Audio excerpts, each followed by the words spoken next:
electoral y que es determinante para una persona que pretende llegar a un cargo justamente por elección popular. Nancy Goiburu, número 17 del Partido Morado, Araceli Rabasa, número 10 de Victoria Nacional, ya se encuentran conectadas con nosotros a través de sus pantallas, ya la pueden ver para que puedan escuchar sus propuestas en este domingo.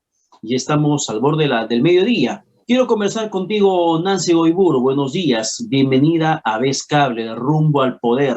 ¿Quién es Nancy Goiburu? ¿Por qué la gente tendría que confiar en Nancy Goiburu para que llegue al Parlamento? Brevemente, por favor, Nancy, lo mismo te pido a Celi, brevemente para poder conversar el mayor tiempo posible con ambas personas. Contigo, Nancy. Bueno, Nancy Goiburu es una provinciana de San Pedro de Lloc, un lugar cerquita del cielo a 100 kilómetros de Trujillo, y que, pero ha llevado la mayor parte de su vida acá en Lima, estudiando y trabajando. El soporte académico que tengo es el ser bachiller en Ingeniería Industrial, tengo una maestría en Administración y Finanzas en ESAN y una maestría en Desarrollo en el Reino Unido. Y la actividad que he llevado a nivel profesional por muchos años ha sido en el sistema financiero y orientada específicamente a lo que significa la inclusión financiera. Y además he trabajado en CARE Perú y en CARE Centroamérica para efectos de lo que significa el desarrollo de las personas. Y es por eso que también soy especialista en el diseño de políticas públicas que tengan por objetivo la disminución de la pobreza, la disminución de la desigualdad sobre todo y la discriminación de género. Perfecto. Contigo, Araceli, también para conocer rápidamente el perfil político que tienes, de manera brevísima, por favor. Araceli Rabasa, abogada de profesión, con maestría en Derecho Constitucional de la Universidad Mayor de San Marcos. Me he desarrollado más de 15 años en diversos sectores del ámbito público, de los cuales por lo menos 7 he estado en el Congreso de la República, precisamente como asesora parlamentaria, tanto de despacho como de comisiones. Y es por eso que quiero llegar al Congreso, porque lo conozco desde dentro y quiero llegar a ser un Congreso eficiente, con congresistas que sí nos representen, que sí trabajen por nosotros, con un despacho a puertas abiertas, de los que podamos estar orgullosos de aquí a un tiempo. Ahora, queremos conocer también sus propuestas. En el caso tuyo, Nancy Goiburu, ¿cómo pretendes convencer a la población para que puedan marcar la M y el 17 en su cédula de sufragio el próximo 11 de abril? ¿Qué planteas para que la gente confíe en ti? Bueno, en primer lugar quiero destacar algo, las coincidencias que tenemos con Araceli. Somos de la misma universidad, de mi entrañable Universidad Nacional Mayor de San Marcos, y yo también soy asesora de la bancada morada en el Congreso, solamente que ahora estamos de licencia, ¿verdad? Por cuestiones legales. Respecto a tu pregunta, en realidad yo me voy a concentrar en algo en contribuir con la solución a un problema estructural que se llama informalidad. Una informalidad que no solamente cubre el espectro de los emprendedores, micro y pequeña empresa, sino que también cubre otros campos de la economía y de la sociedad peruana, y especialmente con la población urbano marginal y de zonas rurales. En ese sentido, los 3 puntales en los que voy a orientar la cuestión, mis funciones legislativas o fiscalizadoras, están en primer lugar por hacer ajustes que permitan el incremento de la inclusión financiera en el Perú, porque actualmente la oferta supervisada y regulada por la superintendencia en el Perú no es nada satisfactoria. Después puedo dar detalles sobre ese pilar. El segundo pilar es el hecho de que tienen que haber normas que realmente sean justas para efectos de lo que tienen que hacer los emprendedores. Muchas veces estas normas son pensadas y diseñadas pensando en los negocios medianos o grandes que no aplican a este tipo de empresas o emprendimientos. Es por eso que planteamos, porque no es mi propuesta, las propuestas a las que me refiero forman parte del Partido Morado, es que los emprendedores deben tener acceso a los derechos tributarios de una manera justa, y eso implica una reforma tributaria. Otra cosa a la que tienen que tener acceso es a los derechos tecnológicos y de promoción del mercado como parte de la responsabilidad que el Estado debe tener y que ahora está ausente para que mejoren su productividad, porque ese es el principal punto o la razón para que ellos sean informales, porque creo que ser informal no es ser ilegal. Ilegales son los que se dedican al narcotráfico, al lavado de activos o a los corruptos.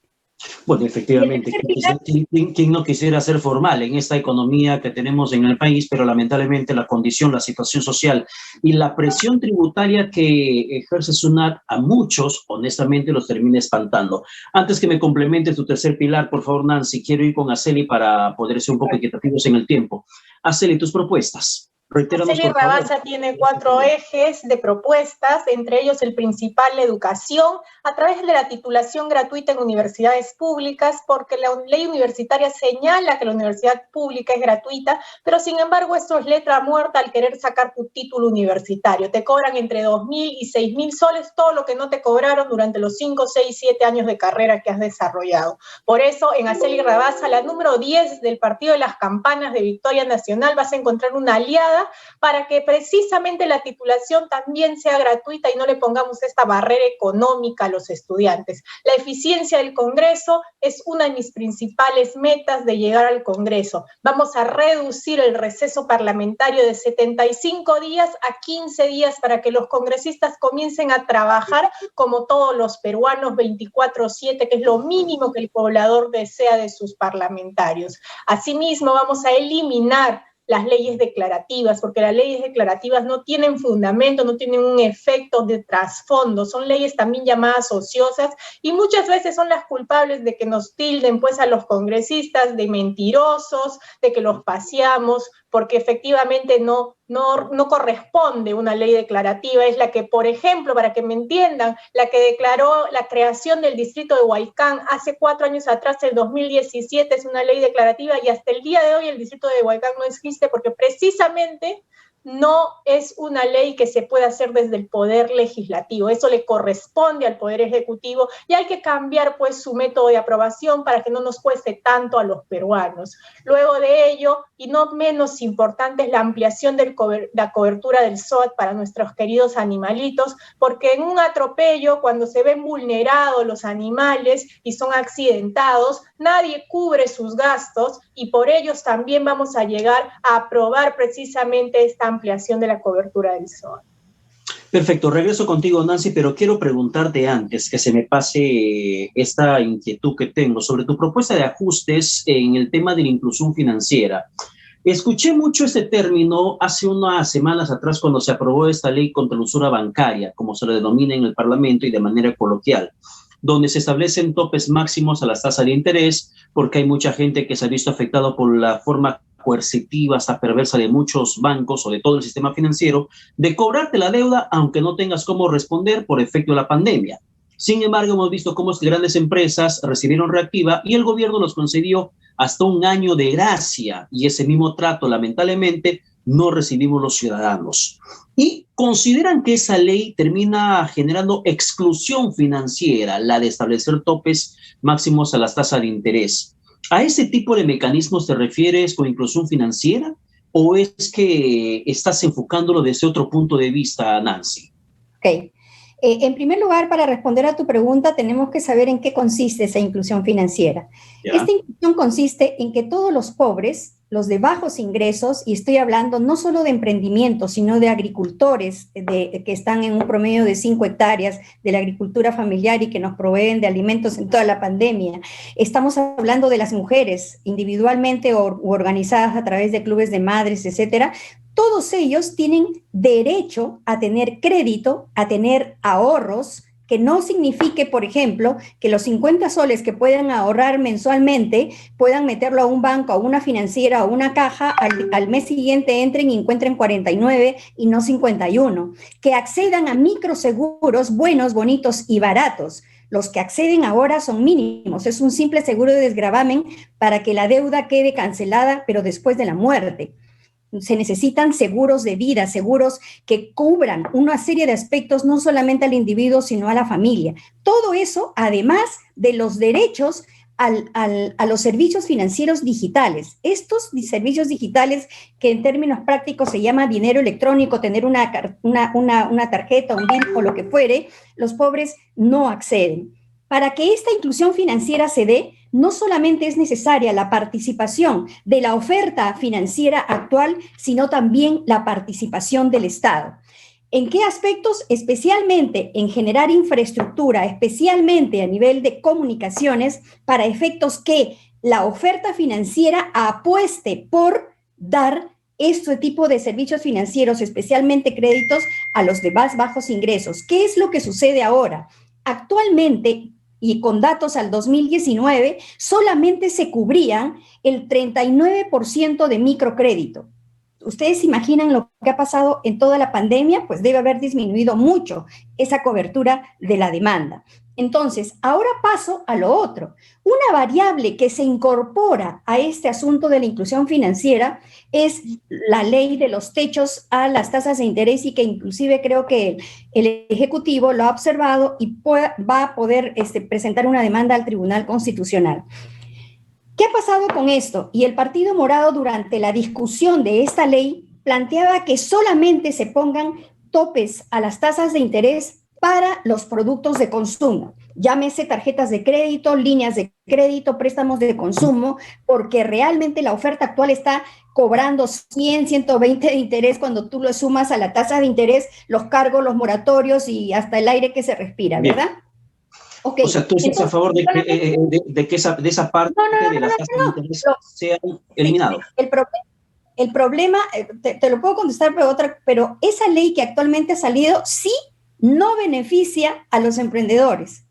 Y te puedo explicar es materia de discusión para todos. Permíteme rapidito ir con Araceli, porque también quiero entender un poco más esta propuesta que también me suena muy interesante. Y es cierto lo que mencionas, Araceli, los congresistas son los que más vacaciones tienen.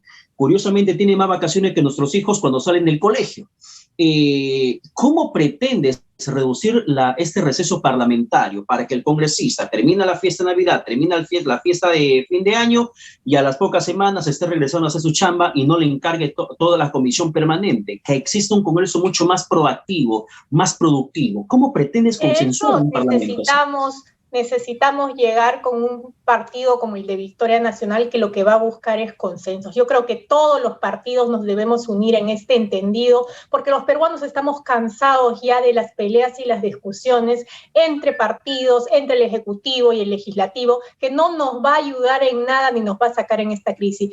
Hay que entender algo, y hoy por hoy hago un llamado a todos los candidatos. Los peruanos nos necesitamos unidos para salir de esta crisis. Esta crisis está azotándonos no solo económicamente, sanitariamente, educacionalmente. Es una de las peores crisis, considero yo, de nuestra historia. Y si no nos tomamos de la mano, si trabajamos juntos, no vamos a llegar a ningún buen puerto. Por eso yo pido que trabajemos con consensos. Es lo mismo que voy a pedir de llegar al Congreso para hacer, pues, un llamado de atención a todas las bancadas para que se pueda aprobar precisamente la reducción de este receso que es tan innecesario. Tú sabes que el receso data hace de 200 años atrás, cuando en realidad quizás era necesario porque todo era manuscrito, había que transcribir un montón de cosas para cerrar de una legislatura a otra legislatura, pero hoy todo está digitalizado, Pedro, y no es necesario y tampoco es justo cuando hay tantos peruanos que necesitan tantas cosas para salir adelante, y de sus legisladores, pues,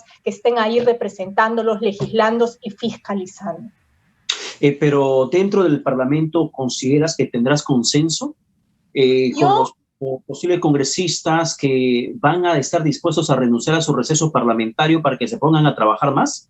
Yo considero que sí, por dos razones. Uno, porque ya conversé con la gente de mi bancada y hay un respaldo amplio desde mi bancada, desde Victoria Nacional, todos estamos de acuerdo. Los que llegamos vamos a poner el hombro en este sentido para que el ciudadano de a pie sienta que su Congreso está cambiando y está trabajando. Y en ese entendido voy a dialogar con las otras bancadas para poder sacar un proyecto multipartidario, porque el poblador de a pie, y eso todos los partidos lo sabemos, necesita sentir que sus congresistas están trabajando por ellos. Y mientras no demos estos mensajes claros, mensajes que en realidad pues hacen ver un cambio en la nueva forma de que queremos llegar a hacer política, pues bajo esa óptica es que voy a empezar a conversar con ellos para hacer un proyecto multipartidario. Y yo creo que sí voy a tener el respaldo, porque todos estamos llegando, la mayoría de partidos, diciendo que queremos un cambio, que necesitamos un cambio, y ese cambio pues hay que demostrarlo con hechos, y ese va a ser un primer hecho. Bien, nos estamos quedando cortos de tiempo. Nancy, a ver, me mencionabas que faltaba un tercer pilar de tus propuestas. Aprovechemos el tiempo para que puedas complementar tus propuestas y la gente lo pueda seguir escuchando. Solo permíteme unos segundos para decir que estoy en la misma línea que Araceli, pero no va solamente por la cuestión del receso. Lo que nos están ofreciendo los 2 y 3 últimos congresos no solamente es cuestión de ineficiencia, sino es cuestión de fragmentación. Y es muy posible que este nuevo congreso igualmente sea fragmentado y con la mayoría de los partidos que han hecho lo que han querido en los 2 congresos anteriores y quizás en los 3 anteriores. Y no solo eso, que es lo más importante, sino que no va a haber correspondencia entre lo que significa el respaldo de un ejecutivo que tenga una bancada representativa para que puedan por lo menos confluir en lo que significa el plan de gobierno de quien llegue al poder. La situación es muy difícil, especialmente a nivel político y especialmente en cómo se engrana lo político con las estrategias programáticas del plan de gobierno de quien llegue al poder, mucho más allá de lo que significan no solamente el hecho del receso, hay una serie de ineficiencias en el Congreso que deben resolverse. En segundo lugar, paso a complementar mi pregunta para efectos de lo que no terminé, y es sobre las tasas de interés. Si se ponen topes a las tasas de interés para todos los productos del sistema financiero, eso no era totalmente innecesario, porque simplemente las empresas corporativas, las grandes empresas y las medianas, ellas acceden a tasas de interés recontra bajas. ¿Por qué? Porque son formales. ¿Y qué quiere decir ser formal en términos financieros? Es porque tienen estados financieros auditados en los cuales uno, como banco, como financiera, puede identificar rápidamente cuál es el riesgo de no pago o de pago. Eso no se puede hacer con los pobres, eso no se puede hacer con las micro y pequeñas empresas porque no cuentan con esos documentos. Entonces, ¿qué tiene que hacer el banco, la financiera, la caja o la pyme? Lo que tiene que hacer es levantar una serie de datos que le permitan decir, este es mi riesgo con usted, le voy a dar un préstamo de 10,000 soles o de 1,000 soles a un plazo tal. Eso cuesta. Entonces, si a estas empresas, que no son todas dentro de las 60 y tantas que hay en el sistema financiero, solamente hay muy pocas que se dedican a este mercado de microfinanzas y dicen, ¿me van a poner techos a las tasas de interés? No, mejor me aseguro por este lado. Es por eso que no es conveniente. Sin embargo, en consumo sí. Y para terminar, Pedro, mi tercer pilar va por el hecho de hacer todo lo posible para que la población urbano marginal, la población rural, acceda a una vivienda digna. Eso está generando también grandes grupos informales que están aprovechando de manera realmente usurera con los pobres. Y para eso, lo primero que hay que hacer es el acceso al crédito para esta vivienda digna con préstamos garantizados por el Estado. Una especie de reactiva que no vaya a los grandes, sino a los pequeños. Bien, Araceli, para complementar tus propuestas en esta parte final. Sí, yo quería terminar acotando un tema que se me pasó, es el tema de los pacientes post-COVID, que son los grandes olvidados en esta pandemia. Lastimosamente, tengo muchos familiares cercanos que han pasado por COVID y los costos que hay que asumir para esta enfermedad, para sobrellevar esta enfermedad y después que termina la enfermedad, para hacer terapias que cuestan entre 100 y 150 soles, son pues costos elevadísimos y nadie se ha acordado de darles un bono, nadie se ha acordado de satisfacer esta necesidad. Es por eso que Araceli Rabasa, inicialmente llegando al Parlamento, lo que voy a proponer es la liberación de un porcentaje de la AFP, de su fondo de pensiones de AFP, para que ellos puedan disponer del efectivo necesario para enfrentar esta enfermedad, pero también voy a gestionar con el Ejecutivo, voy a hacer todo lo posible para que el Ejecutivo brinde un bono focalizado precisamente a los pacientes COVID y post-COVID, porque en realidad no es broma. Desde aquí hago un llamado a todos los ciudadanos a cuidarnos, a seguir cuidándonos, porque esta enfermedad está muy severa y está causando muchos estragos. Por favor, cuidémonos, el uso de mascarillas, todos los recursos, lavado de manos y faciales, es importantísimo, señores. Bien, muchísimas gracias, Araceli Rabasa, también Nancy Goiburu. Brevemente, contigo quiero comenzar terminando, Araceli, para que de manera breve reiteres tu candidatura a la población. No se olviden, este 11 de abril ya no falta nada, el que decide eres tú que me estás escuchando. Apuesta por un voto seguro y responsable, un cambio que te propone de manera de hacer política en el país, el Partido de Victoria Nacional con George Forsyth a la cabeza y la número 10, Araceli Rabasa, que va a luchar por un Congreso eficiente y por sí representarte. Bien, muchísimas gracias, Araceli, por tu participación. Nancy Goiburu, también brevemente, por favor, reitera tu candidatura. Nancy Goiburu, la número 17 por el Partido Morado. Yo creo que he sido suficientemente clara en mis propuestas. Voten por el Partido Morado, voten por Julio Guzmán a la presidencia y sobre todo confíen en nosotros. No somos corruptos, podremos haber tenido errores, pero no tenemos nada que ver con la podredumbre de la corrupción. Y finalmente, cuenten conmigo, no una, ni dos, ni tres veces, sino simplemente cuenten conmigo, con la número 17 del Partido Morado. Muchas gracias, Pedro Paredes. Muchísimas gracias, Nancy Goiburu, por tu participación. Araceli Rabasa también. Gracias, éxitos Pedro, en lo que resta de esta campaña. Un fuerte abrazo para ambas y que tengan buen domingo de Ramos. Vamos a la pausa.